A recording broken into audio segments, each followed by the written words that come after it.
26/11 हिंदुस्तान पर हमला हुआ। यह हमला युद्ध के बराबर था कि भारत की आर्थिक राजधानी को होस्टेज बना लिया गया था। 3-3 दिन तक आतंकवादी ताज होटल पर, ओबरॉय होटल पर, नरीमन हाउस पर, छत्रपति शिवाजी टर्मिनस पर गोलियां बरसा रहे थे।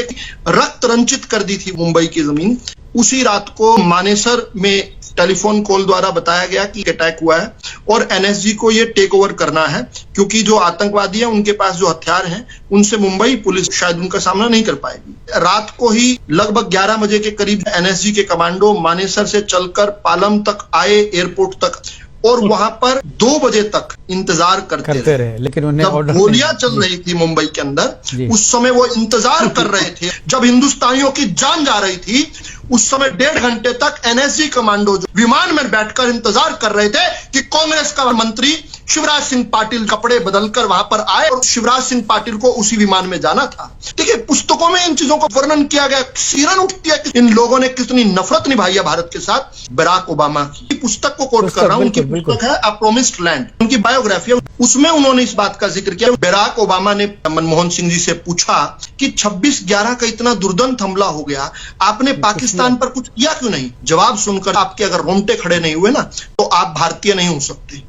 जवाब मनमोहन सिंह ने यह दिया कि अगर हम पाकिस्तान पर हमला करते तो इसका अगले साल जो 2009 में चुनाव होने वाले थे, बीजेपी फायदा उठा लेती, मुस्लिम विरोधी माहौल बन जाता भारत में। अरे इस प्रकार से इन लोगों ने नोचा है। अगर आप कांग्रेस वालों से नफरत नहीं करते ना जी, तो आपके अंदर सहिष्णुता का एक सेल फालतू है। 20 जुलाई 2010 को मनमोहन सिंह जो अमेरिका के एम्बेसडर, उस समय के एम्बेसडर थे टिमोथी रोयमर, उनके लिए जो एक लंच होस्ट करते हैं, उस लंच के अंदर राहुल गांधी भी आते हैं। टिमोथी रोयमर ने राहुल गांधी से पूछा कि लश्कर तोयबा कितना बड़ा थ्रेट है भारत के लिए।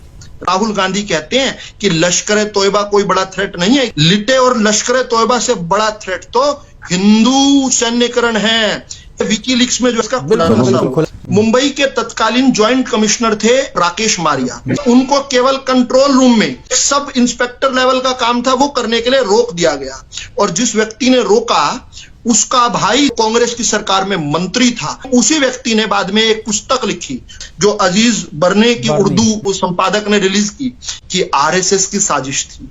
जब डेविड कोलमैन हेडली से भारत की जो एजेंसीज पूछने गई, उस समय के जो जेलर थे सैम स्टीफन्स, वो हैरान थे कि उनसे मुंबई अटैक के बारे में कोई जानकारी नहीं ली जा रही है। हिंदू और सैफरन टेररिज्म की बात की जा रही है। डेविड कोलमैन हेडली से हमारे लोग पूछताछ कर रहे हैं और उनको सीधा नैरेटिव दिया गया है कि किसी प्रकार से हिंदू एंगल इसमें जोड़ दीजिए। और जब लोग कहते हैं ना कि अचानक से ऐसा क्या हुआ कि 2014 के बाद मोदी की सरकार आ गई, तो जो कभी हैदराबाद में, कभी मालेगांव में, कभी मुंबई के अंदर, कभी दिल्ली के अंदर दीपावली और होली के सजे हुए बाजारों में, कभी वाराणसी लखनऊ के अंदर, कभी जयपुर अहमदाबाद के अंदर, कभी अक्षरधाम मंदिर के अंदर विस्फोट होते थे, अचानक से विस्फोट होने कैसे रुक गए? ये इंडियन मुजाहिदीन के लोग जो कहां चले गए? तो इसका जवाब यह है कि इंडियन मुजाहिदीन को स्लीपर सेल का काम जो सत्ताधारी कांग्रेस पार्टी कर रही थी, इसके ऊपर भी जो जांच होनी चाहिए। हिंदुस्तानियों के गुनहगार है ये खून लगा हुआ है पंजे पर। हिंदुस्तानियों के रक्त पिपासु गिद्धों ने खून पिया है।